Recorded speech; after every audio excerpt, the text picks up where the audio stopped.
ഒരു സൺഡേ വ്ളോഗാണ് കേട്ടോ.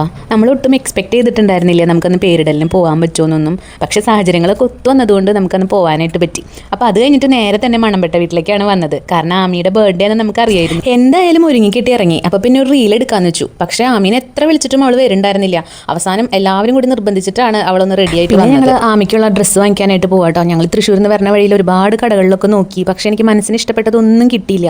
അവസാനം ഇവിടെ നിന്നും എനിക്ക് മനസ്സിന് ഇഷ്ടപ്പെട്ടതൊന്നും അല്ല കിട്ടിയത്. എന്നാലും പിന്നെ എനിക്ക് അന്ന് തന്നെ ഗിഫ്റ്റ് കൊടുക്കാൻ ആഗ്രഹമുള്ളതുകൊണ്ട് എനിക്ക് അവിടെ വെച്ച് ഇഷ്ടപ്പെട്ടത് ഒരെണ്ണം എടുക്കുക ചെയ്തത്. ശരിക്കും കേക്ക് കട്ടിംഗ് ഒന്നും പ്ലാനിങ്ങിൽ ഉണ്ടായിരുന്നില്ല. പിന്നെ ഞങ്ങളും കൂടി ഉള്ളതുകൊണ്ട് ചേട്ടൻ പെട്ടെന്ന് തന്നെ കേക്കൊക്കെ വിളിച്ച് പറഞ്ഞു കേട്ടോ.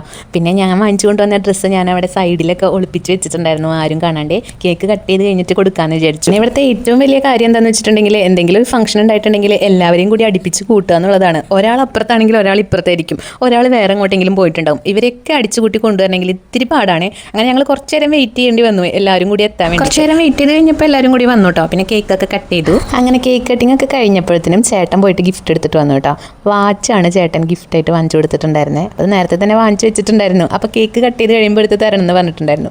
അപ്പോഴത്തേനും ഞാൻ ഒളിപ്പിച്ച് വെച്ചിട്ടുണ്ടായിരുന്ന നമ്മുടെ ഡ്രസ്സ് എടുത്ത് കൊണ്ടു കൊടുക്കുകയാണ് ഇച്ചാപ്പിയോട് കൊടുക്കാൻ പറഞ്ഞിട്ട്.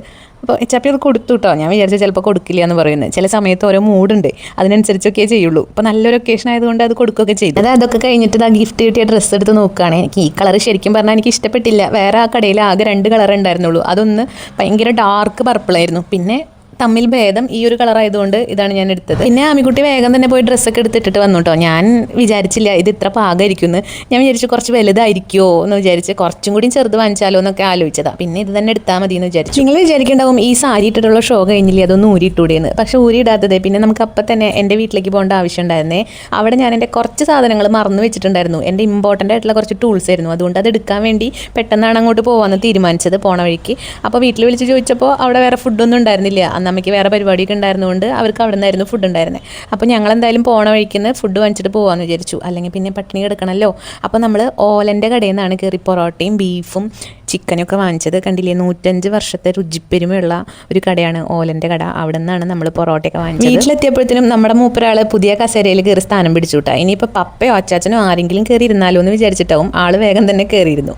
വീട്ടിലപ്പോൾ ആദിലും കൂടി ഉണ്ടായിരുന്നു. നമ്മൾ വന്ന നേരത്ത് അമ്മേനെ കൊണ്ടാക്കാൻ വേണ്ടി വന്നതാണ്. ഞാൻ എൻ്റെ സാധനങ്ങളൊക്കെ തപ്പിത്തിരഞ്ഞ് നടക്കണേൻ്റെ ഇടയിൽ പപ്പയുടെയും മോൻ്റെയൊക്കെ പൊറോട്ട കഴിക്കലൊക്കെ കഴിഞ്ഞിട്ടുണ്ടായിരുന്നേ. പിന്നെ ഞാൻ കുളിച്ച് വന്നിട്ട് ഞാനും കഴിക്കാനിരുന്നു. പൊറോട്ട അത്ര വലിയ മെച്ചങ്ങോട്ടായില്ല. അതുപോലെ പെപ്പർ ചിക്കനും ഭയങ്കര സ്പൈസി ആയിരുന്നു. കഷ്ടിച്ചൊരു 1 മണിക്കൂറൊക്കെ നമ്മൾ വീട്ടിൽ നിന്നിട്ടുള്ളൂ കേട്ടോ. അപ്പോഴത്തേനും നമുക്ക് ഇറങ്ങാനുള്ള സമയമായി. കാരണം നമുക്ക് അമലയിലേക്ക് തിരിച്ചെത്തണമല്ലോ. അപ്പോൾ ഇറങ്ങുന്ന സമയത്ത് അമ്മമ്മയും മോനും കൂടിയിട്ട് എന്തൊക്കെയോ പറഞ്ഞ് തല്ലുകൂടിക്കൊണ്ടിരിക്കുകയാണ് കേട്ടോ.